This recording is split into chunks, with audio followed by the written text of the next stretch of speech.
everybody. I'm Laura Whitmore with Positive Grid and the Women's International Music Network, and I'm totally stoked to bring you today's She Rocks Roundtable. I've got Helen with me, Anna Sentina, Courtney Cox, and Gretchen Menn. Hey, everybody. Yeah. We are totally stoked to be chatting about guitar and, of course, Spark. We're celebrating the final countdown of Spark. It's your last chance to get the 25% off pre-order pricing. It's in stock now, and we've all been enjoying it, right, guys? Yeah, absolutely. So I wanted to start off just by chatting a little bit with you guys to see what have you been up to in the last couple months during this crazy lockdown time? Have you been able to be creative? Anna, let's start with you. Yeah, extremely creative, which is probably the biggest and maybe only positive that has come out of this whole entire mess. I've definitely been able to spend the time, being able to do things that I didn't normally get the chance to do, just because we haven't been able to go outside, see friends, see people, even interact in face-to-face type of situations at all.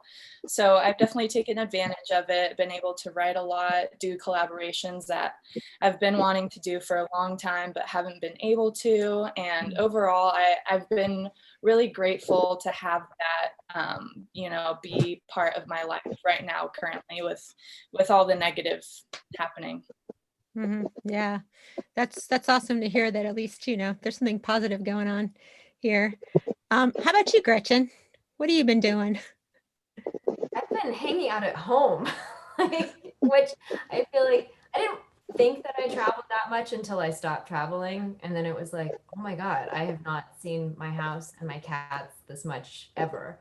So yeah, I've been trying to stay busy, trying to use the time to practice stuff that I always want more time to practice and write more and like I said, do like a bunch of collaborations and things like that. So I'm trying to use the time. I'm trying to make decisions so that I'll be glad that I used the time the way that I did. Even though sometimes it can, some days you wake up and you're like, what is going on? But yeah, it's like the weird new normal, right? Yeah. Yeah. How about you, Helen? You are like on a totally different part of the planet. Yeah, Nigeria, right? So how are things going for you? I'm in Lagos, Nigeria. I have been able to really take advantage of this period. I really got the beauty of solitude and being alone and doing stuff alone. Sometimes it's really beautiful to just like leave everything and just come into your own self and create stuff like from within. And which I've done so far. I've been able to do collabs with a couple of awesome musicians and just like build my YouTube and my social media presence and just do things that I hadn't had the time to do. I've also done some tracks on a couple of songs that were great. And I've just been, keeping busy, and it's been great, really good. Isn't it weird how like busy we can be and wonder like how did we live before? I was like you, Gretchen. I was traveling all over the planet and getting stuff done, and now I'm like, how did I do that? I don't know. Courtney, hey, what's been going on with you? Hello, you can hear me. Oh, there you are. Everyone else, I haven't been home this long. To do anything probably since I started touring, and that was 16 years ago. Just living out of a suitcase for the last 16 years. So it's very strange I can sit down and practice. I can sit down and finish an album, not have to worry about going to LAX at 5 in the morning every day, that kind of thing. It's even gotten to the point where I'd fill my suitcase and walk out the door just to fool my cats because they're so confused while I'm home. But it's just, as terrible as the situation is for everyone, it's nice to be able to use the time wisely, and you never know when you're going to have this again. So it's just yeah. I mean, it is sort of like pet paradise, right? Like our pets are all so happy to have us home. Somebody's happy that we're home. So funny. So, I mean, you mentioned practicing. I'd love to know what you guys look at as your practice routine. Do you have one? Like, what's your go-to thing to do to keep your chops up? Well, how about let's start with you, Courtney. I mean, I do what I've always done since I started. You know, I try to figure out a routine that it's quality over quantity. So, you know, I'll sit down and designate maybe 15 minutes to a half hour tops just to really learn new things and stuff. Then other than that, just, you know, be a little kid again, jamming along to my favorite tunes. Nothing too crazy. That's fun. How about you, Gretchen? What's your practice routine? It changes, but what every so often I try to kind of rethink it. And right now I'm enjoying kind of dividing it up where like I do about an hour for growth. So trying to do something that's like new or that I really can't do. And then an hour of projects, whatever that might be, you know, like if it's a demo or something I have coming up. And then I try to spend at least an hour, maybe two, like writing, composing. And then if I have extra time, you know, just jamming along to things, you know, having fun, you know, like Courtney said, carving out that time every day to connect with why you play your instrument. I think it's important to keeping it from feeling like it becomes a grind. Mm-hmm. So is that like 4 hours a day of working with your guitar? I try to. Yeah. That's what I like. Yeah. I mean, if I'm not touring, I like to have that much. I don't find that I get much productive stuff done. It's one thing if I'm in a rehearsal or if I'm doing a session or something like that. But in terms of like focused practice, I don't feel like I'm good after about 4 hours. I mean, and I don't mean 4 straight hours. I just mean 4 hours of really devoting my attention to something. Like when people practice 8-9 hours a day, I don't know how they can do that in shower also. Yeah, that's a lot. That's a lot. Anna, what's your go-to practice thing that you do? Yeah, you know, it's kind of a mixture of what Courtney and Gretchen have said already. It really depends on what I'm working on at the moment. Like if there's something that I really want to focus writing on, I'll definitely spend my time doing that. But at the same time, I really like practicing things that challenge me, and that changes also.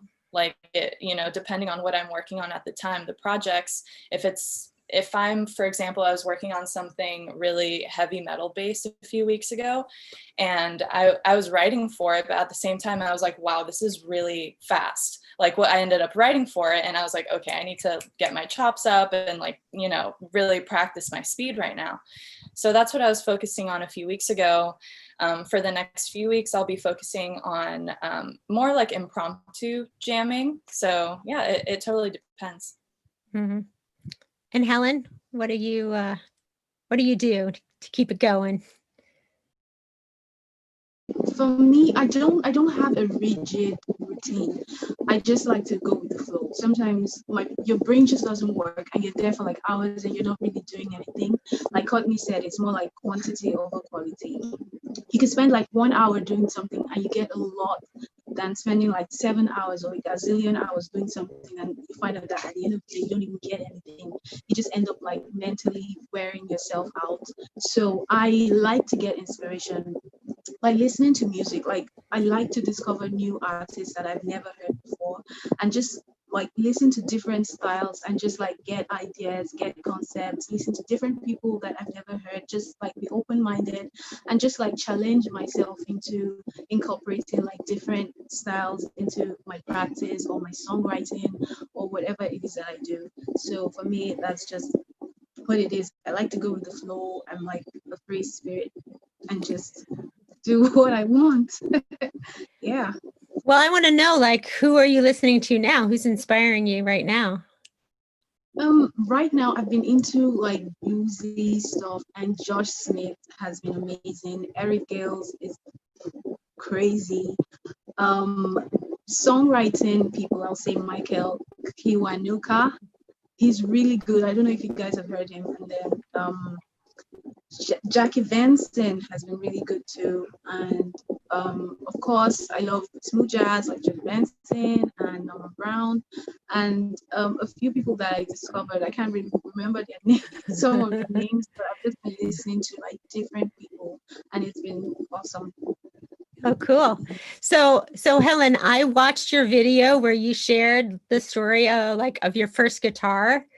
And I thought that was like so cool. So I wanted to ask all you guys, like, can you share like what was your first guitar and how did you like come across its path? So I'm gonna go back to you, Helen, but let's start with you, Courtney.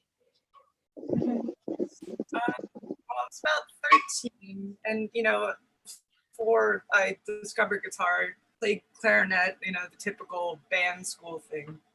And it was just one Christmas around 13 that I just went to my parents and I want a guitar, and they found it very strange. They're like, yeah, why not? Just something different. So they took me. I was living outside Philly at the time, but they took me to a local mom and pop music shop in a place called Springfield. And I didn't know what I was getting, and I just picked some $50 Court. Like, it was probably a third hand-me-down by then. It was like, well, it was terrible, but I mean, just how I got it, everything was falling apart on it. But after a week, I was playing along with songs, and just it's all in the fingers. Doesn't really matter what. It's a cute little story. So I still have it too. That's cool. What's your go-to guitar now? Comparison. I actually have a signature model, so my baby. Nice. How about you, Anna? Like, what was your first instrument, and what are you playing now? Oh, my first instrument I was really young. My parents got me a piano, a Roland electric piano, because my mom had recently put me in piano lessons, and of course I didn't have anything to practice on for a while. So she went out and really got me a really generous piano from Roland, which is funny because those are still the only pianos and keyboards I use today. And then I ended up getting endorsed by Roland several years later. And I don't know, it was kind of a funny story because, like I said, those were the only pianos and keyboards I used. And then eventually they ended up messaging me, and they were like, oh, we would love for you to be one of our artists. And they were my first endorsement. So yeah, it was kind of like a law of attraction type of thing, I think. That's cool. What about for bass? Like, how did you pick that up? So for bass was actually the last instrument I picked up. So that was when I was 14. I had already started playing piano and guitar. For bass, it's also kind of a funny story. I was in School of Rock when I was, quite young, and School of Rock makes it the point of School of Rock is basically to learn as much as you can. And one of those things is being able to pick up several different instruments. So especially if you're already a guitar player, you're definitely going to pick up bass at one point, at least at the school that I went to.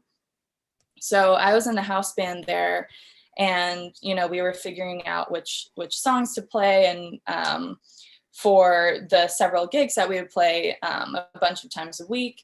And my music director at the time, she handed me a bass, and she was like, okay, here we go. We're going to play Tom Sawyer now. And I was like, oh, what? Okay, great. That's cool. So that was the first song I learned on bass. And yeah, that was the first time I picked up bass. That's pretty cool. And what instrument, what's your go-to instrument that you use now for bass? So I use this one actually right here. This is my number one go-to, but all of the ones I use now are by Kiesel. Okay, cool. Yeah. And Gretchen, what's your story? Mine's a kind of a boring one. Basically the first guitar that I have is the same guitar that I keep, well, the same model that I play now, Music Man Silhouette. So I just kind of got married to my first instrument. You've been very faithful. Well, they were very good to me. So when I started getting interested in guitar is when I found out that my dad had been a music journalist. I knew he was a writer, but it was, I don't know. I didn't really pay much attention to what my parents, the specifics of what they did. And so we went and we took a tour of the Ernie Ball factory because my dad, knew the family, and I had saved up some money and I wanted actually a Steve Morse model, and they sort of talked me out of it. They're like, you need a degree in electrical engineering to even know how to work those, like the 17 different pickup configurations you could have. So they were like, what? Maybe a Silhouette would be better for you. So I was like, oh, I don't know. Okay, maybe. And then I went and I saw it, and I basically just said, yeah, like I want that. Like let me know what I owe you, because I had been saving up for a couple of years. And then they just said they were going to give it to me. So in that moment, I just said, okay, if I ever make anything of myself, then like I'll be loyal to them as long as they want. I mean, for a company to give somebody a guitar just, to be that cool, I was like, all right, done. Yeah. It's a cool guitar Fortunately, I too. love them. I love them. Yeah. So I could have hooked up with with not as good of a company. So I'm very lucky. Yeah, that's awesome. And Helen, why don't you share a little bit about your first guitar, what you're playing now, all that fun stuff. Okay, my first guitar was an acoustic guitar that I can't remember the name because I lost it. That guitar I would never forget. It was bought by my music teachers. Like I went to an informal music school. Like a bunch of guys just like came together and said, "Oh, let's just teach these children music from church." And then my mom could not afford to buy me one. And then my teachers, like two of them, brought some money and they went to like this flea market and they saw a good acoustic guitar and they bought it and gave it to me. I loved it. And I used it for a couple of times. And when I wanted to use an electric, I will just borrow from my friends or something. And I saved up to buy this really nice Les Paul wannabe, like a replica of a Les Paul that I shared on YouTube. And yeah, that was the first guitar I bought with my hard-earned money. It was so good because I had saved up for it for the longest time, and buying it was like, oh my God, I finally have my very own guitar. Yeah. And it was really good because the joy I felt having it, I would never forget it. I would never sell it. I would never get rid of it. It's here and it will always be very loyal, just always there. So yeah, that was my That's first awesome. guitar. And so what are you playing now? What's your go-to guitar now? This is another one that I really love. It's a Fender Telecaster. I'm a Tele girl, so yeah, I play Telecaster. Awesome. So we're here to celebrate the Spark amp. And, as I mentioned before, it's a final countdown. So last chance to get the 25% off pre-order pricing. But I wanted to ask you guys, what's been your experience with Spark? What's your favorite feature? Like, what have you loved about Spark? Anybody volunteering to stop first? No volunteers. Oh, Courtney, yes, we have a winner. I mean, where do you start? There's just so many things and the versatility of it. Even just when I would first receive mine, I was just blown away because I'm a tone snob. Like, I've gone through so many amps, and if it can't get my ear within 30 seconds, it's out the door.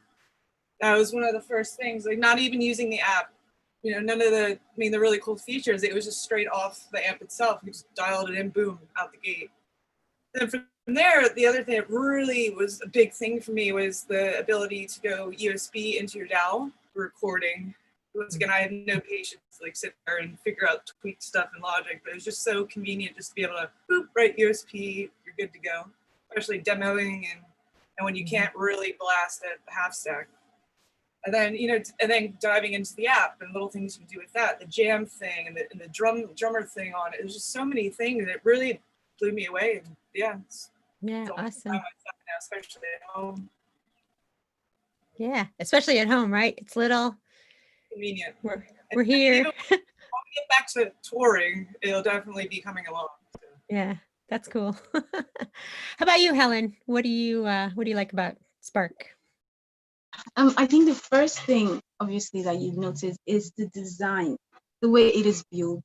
I'm a small person, so I kind of like cute little small things. And this is just the best thing for me because it is small, it is handy, it is portable. I like the design, the gold and the black, and the way the knobs are. And then I like the fact that I can operate it with my phone. Like, it's just so convenient for me. And then the tone cloud is amazing too. Like, you can see what people put up. You can get really good sounds from the tone cloud, just like it's just like people watching. For me, it's like, let me just see what this person is up to. Like, just trying to peek how people get their sounds and just watch people make sounds. And I think that's an amazing thing. And it just has really cool tones. It is just an amazing amp, really. It is really, and the Bluetooth, oh God, It is so cool. I think it's Yeah. really cool. I use it all the time. It's great. Awesome. Yeah, this is Cool. one of my favorite features. Mm-hmm. How about you, Anna?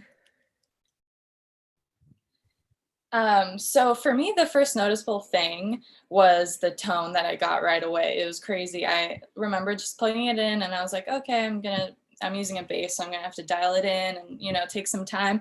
And no, I really didn't, which was mind blowing for me. I was like, wow, okay, immediately sounds great. But then also when I started using the app, because the videos I did with the Spark on my YouTube channel, I wanted to do covers, so cover-based type of videos. And when I was looking through the app, and I was like, okay, great, like, you know, I know that there's something here that I can use to be able to maneuver around better. But I was really blown away at how clean everything was on the app and how easy everything was to find. So one of the covers was a Dua Lipa song. And they typed in, tabs were all there, perfectly written out. I was seriously mind blown by that. And that was probably the most convenient part for me, because I do really enjoy dialing in a tone, but even just not having to do that right away was really great. So yeah, I swear by it too. That's awesome. And Gretchen, what do you think? I mean, everybody said like anything I could really add, but it's like just a quick recap. The versatility is insane. I feel like I've barely scratched the surface on what this amp can do. Some of the things about like being able to like, what is it, like go into YouTube and it like transcribes stuff to like jam along. I haven't even looked at that, but when I was reading about it, I'm like, are you serious? So that, and I think most importantly, how it sounds. Like Courtney said, I'm a big old tone snob as well, and I tend to like tube amps, and to be able to plug into something that's this small, this convenient, this also good of a price point. You know, it's something I can really feel good about recommending to people who are just getting started and being like, this is all you're going to need for a while, you know. Mm-hmm. It's great. I mean, the sounds are awesome. The interface, it isn't like you have to be super geeked out to just, it's very intuitive, and it's easy to control. You can go really deep with the geekery, but you don't have to. So I feel like it's just got so many options. I like that word, geekery. Yeah, I mean, I'm an acoustic guitar player myself, and I actually really loved how it sounds for acoustic. Like even just the tone that's right there in the preset, it's very cool, you know, and kind of shimmery and nice. So, and same thing, I used it to plug into a DAW, and it was just so easy. So it's pretty cool for me too. Even though I'm slightly biased, but still. Let's see. I just want to ask you guys, you know, I think of all of you as role models for other, you know, young female musicians out there, actually female musicians of all ages. And I'm wondering, like, have you interacted with fans that are also players, and have you had any interesting experiences, you know, in that regard? Does anyone have any thoughts about that? How about you, Gretchen? Well, yeah, I mean, it's great. I think I always am looking to what I want to do better, you know? And so being able to talk with somebody who for some reason was moved or inspired by something you do is always kind of a trip, and it's like it's really lovely. I had this really sweet like 13-year-old girl come to this gig I did in Germany, and she had drawn a picture of me and everything. It was just like, you know, those kinds of things where you just think, man, like how did this happen? And you know, I try to do my best to be accessible as much as I realistically can, you know, and if it means like answering questions or, you know, just giving somebody a thumbs up or, you know, a little boost of confidence on their path, like, you know, I feel like people have been so good to me. I'm more than happy to pay it back. I mean, I feel honored that it's even an option. Courtney, have you had experience with that too? Yeah, just, just to touch on what Gretchen said, it's just very, I know when I started, I always say, I play for myself, it's my passion, but, when you're on stage, you look out to the crowd, I mean, regardless of age, gender, anything, it's just, you tend to go, wow, but what I'm doing, the thing I'm doing for myself and my own joy is bringing joy to all these people. It kind of takes you back a bit. Yeah, and after every show, I go out in the crowd, talk to everyone, give tips, and if I was on the stage, I would be that person in the crowd looking up, thinking that was, unreachable. When I was a kid looking at, all the players I idolized, like, how do I get there? How do I do that? Like, you feel like you can never get there, but it's just, you need like an artist like that to reach out. Like, you can do it. I did it. We all start off somewhere, and yeah, it's just I love every second of it. With interaction, with fans, and good to see where everything's going. It's all uphill. That's all I have to say about You had that. encounters with fans there too? Yes, all the time. It makes everything worth it. Yeah. Helen, have you had that experience too? Have you had fans be inspired by what you do? Yeah, I do get that sometimes, and it's crazy.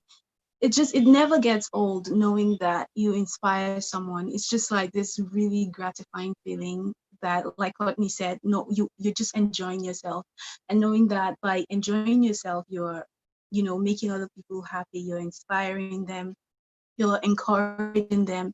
It's just a great feeling, and it's impossible to reply to every message, every it's different social media platforms. You have Instagram, you have Facebook, you have your emails, you have YouTube. It's like not possible to reply to everything, but I try as much as I can to reach out. Like Gretchen said, just a like, a thumbs up, just to encourage someone. And I don't know, maybe I'm biased, but I lean toward girls the most because I'm a girl, and I kind of, we need lots of girls doing this thing and like going for it, and like it can be really intimidating because we have been there, we know how it is, and just to encourage someone out there, I do it all the time, and I will always do it. Yeah. It's a great feeling. Anna, do you have anything to add? Do you have that experience as well? Yeah, of course, I really agree with what everyone has mentioned. And I think that's one of the most beautiful things about music is just by doing something that you are so passionate about, you influence so many other people. And that's probably one of my most favorite things about being a musician who goes out, being on YouTube. And, I definitely don't want to say I try to influence other people, but the fact that that happens just by me being so passionate about what I do and having other people, want to reach out and want to talk to me and see where I've come from and see how to get where I'm at also is really, it inspires me back also because it makes me feel like I'm doing something right just by following what my gut is telling me and doing something that makes me so happy. So yeah, really agree with what everyone has said so far. Yeah, it's almost like it's like a bonus, right? You're doing your thing and you're hoping you're doing the right thing. And then when somebody comes back to you and says, oh, like, wow, you inspired me, or I appreciate so much what you do, you're like, oh, like, holy crap, somebody like, that's awesome. That's like an extra added awesomeness to what's happening. I'm just wondering, we're going to wrap up soon, but I'm wondering, do you guys have a tip that you would like to share with up and coming guitarists who want to be just like you?